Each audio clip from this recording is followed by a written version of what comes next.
So, you're just a leech living off your parents at your ripe old age, huh, Lily?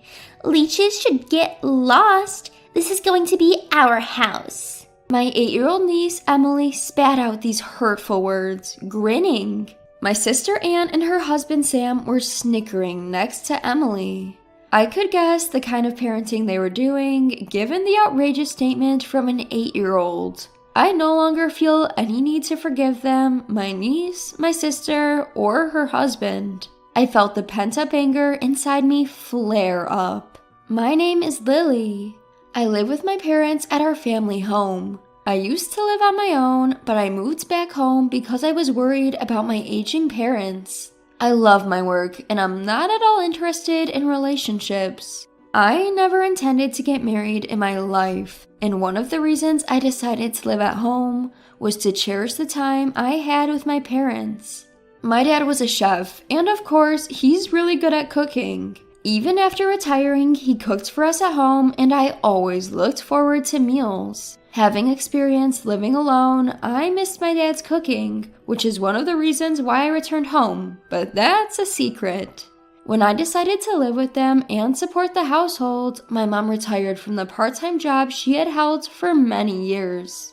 She was hesitant, but I suggested it might be the right time. Both my mom and dad had been doing a lot of standing at their jobs and had sometimes thrown out their backs. I convinced them to quit their jobs, telling them there was no need to push themselves since I was supporting the household.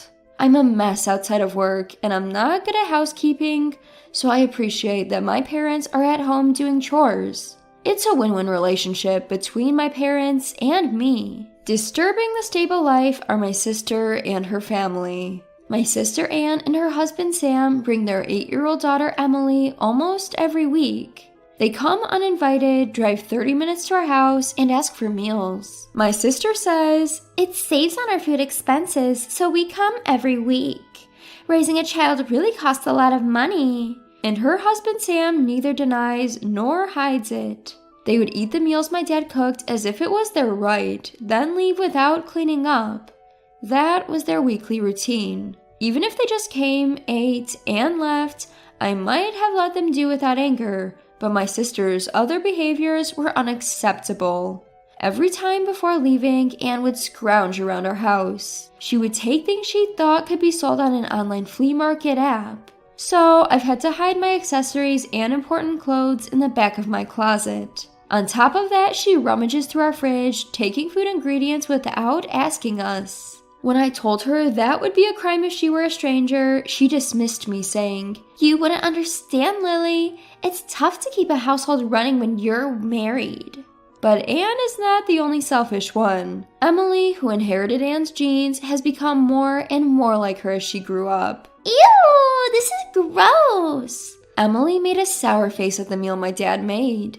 Neither Anne nor Sam scolded her. The meal was made by my dad, who's a retired chef with pride. There was no way it could be bad, but Emily complained, "I can't eat this, it's disgusting, I want cake." When Sam heard that Emily wanted cake, he turned to me and asked, "Do we have any cake? Emily seems to want some." Even I couldn't help but frown and respond, "Huh?" Sensing potential trouble, my father quickly stepped between Sam and me, apologetically saying, "Sorry, we didn't prepare any cake. Did you not enjoy today's meal, Emily?" Emily seemed rather displeased. "Yes, Grandpa's food is always yucky.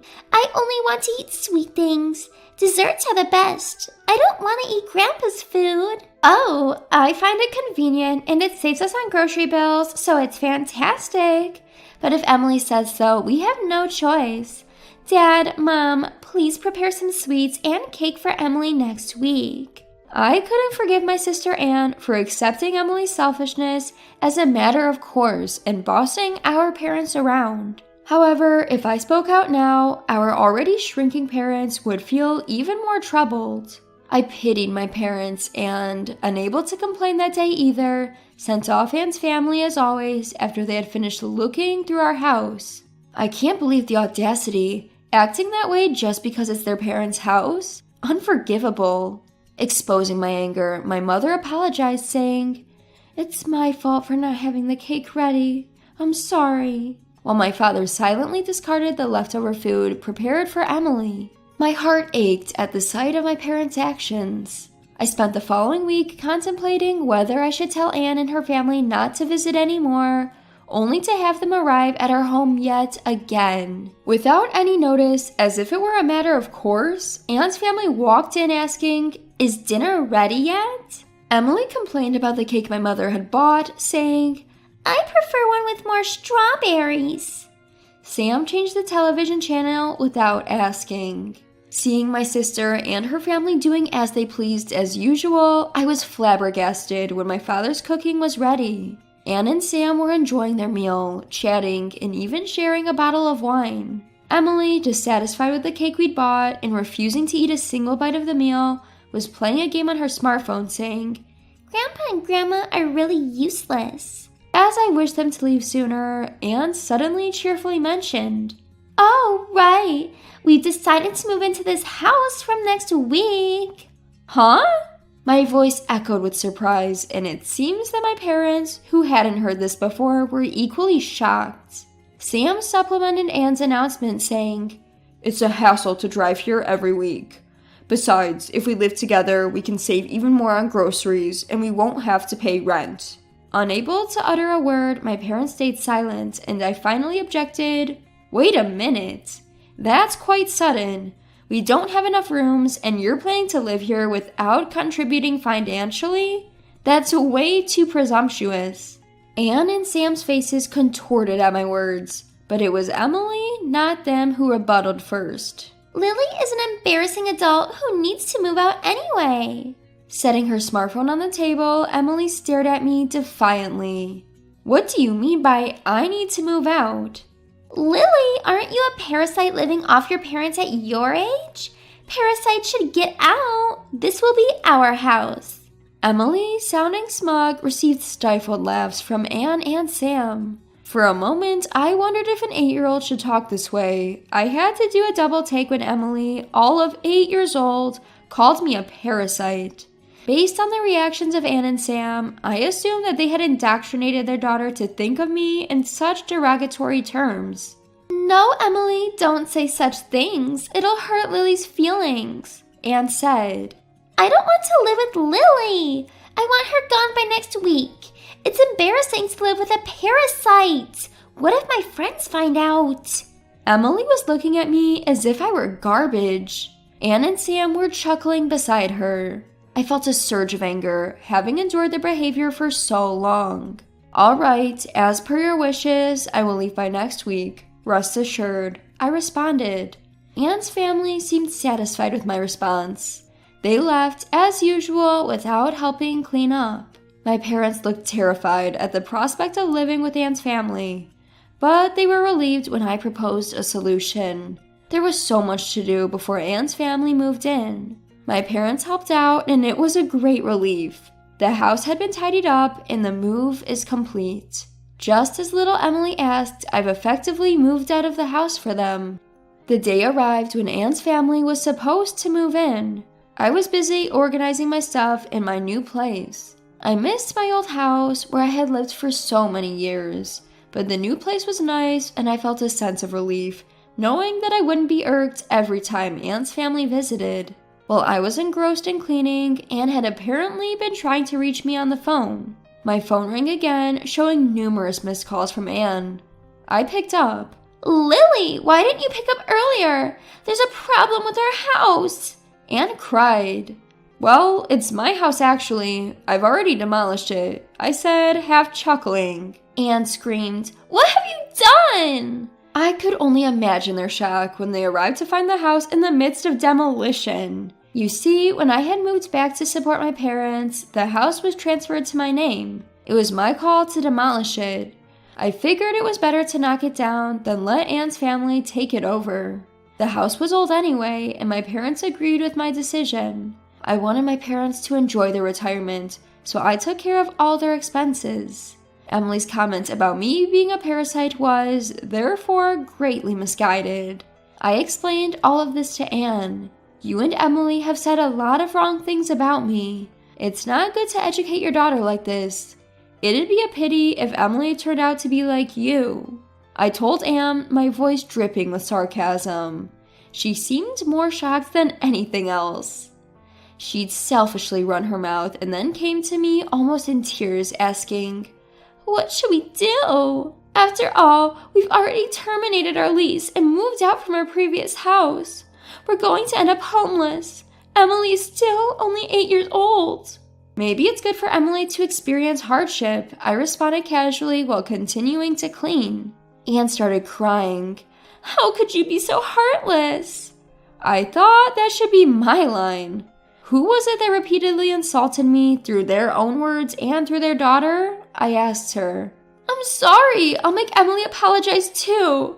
Please, just for tonight, let us stay in your new place," Anne begged. "No can do. Both Dad and Mom are now scared to meet you. You always say negative things. Our new home is fully accessible and they both seem to like it. Please stop interfering with our happiness. I'm hanging up now. I'm busy." "Wait, please!" Anne was still yelling, but I mercilessly hung up the phone. Afterwards, Anne kept calling numerous times, but I ignored her. It seemed like she also tried to reach out to our parents, but they too ignored her calls. Eventually, the relentless call stopped. Presumably, Anne and her family managed to find a place to stay. When I wondered where they went, my mother explained the situation to Dad and me a few days later. Apparently, Anne had been sending messages to Mom via text only. It seems she's now staying with Sam's parents. Sam's mom, i.e. Anne's mother-in-law, is a very strict woman when it comes to rules and manners, and Anne disliked her. Anne appears to be struggling living under the roof of such a stern mother-in-law. Emily, too, who used to be spoiled rotten, seems to be learning a lot from this strict mother-in-law.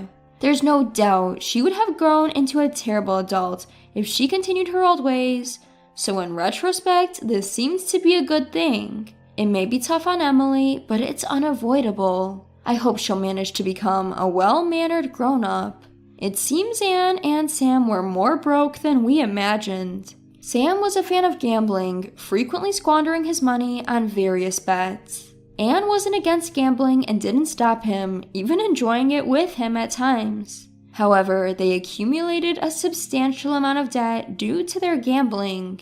In order to repay this debt, it seems that they wanted to live with our parents. I was dumbfounded by how audacious their reason was. Sam ended up returning to his parents' house, but reportedly disappeared after a few days. Whether he ran away of his own accord due to being chased by debt collectors, or was forcibly taken away to work, it was unclear. Regardless, since he left a note saying, "I'm leaving home, please don't search for me," the police treated it as a case of him simply leaving home. Anne, without any savings, is now apparently working multiple jobs from dawn to dusk. She's sending daily messages to Mom about her hardships, but it seems Mom has no intention of helping Anne. "We raised her that way, but I think this is a necessary trial for her," Mom said. For your information, our parents and Sam's parents are on good terms and frequently communicate. When Mom apologized to Sam's mom for the trouble caused by Anne and Emily, Sam's mom energetically responded, "Having these kids who are worth educating has added some spice to my life. I apologize for the trouble my son caused. As an apology, I'll make sure to educate my daughter-in-law and granddaughter well." Anyway, my parents and I are relieved to have cut ties with Anne and her family.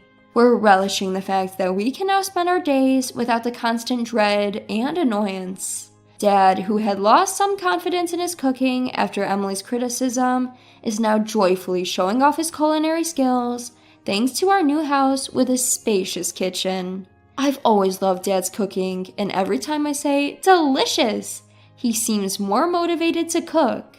Mom, who used to get exhausted every time Anne's family visited and lost the energy to go outside, is now often going out since we moved. She joined a local club and resumed her old hobby of painting. My mom's forte is watercolor painting. She's always joyfully crafting her artwork under the gentle guidance of her teacher. Recently, she's been heading out to the park, sketchbook in hand, to draw various objects and scenes. We're eagerly looking forward to the upcoming exhibition by the art club my mom is a part of, and we plan to attend. My life continues as it always has.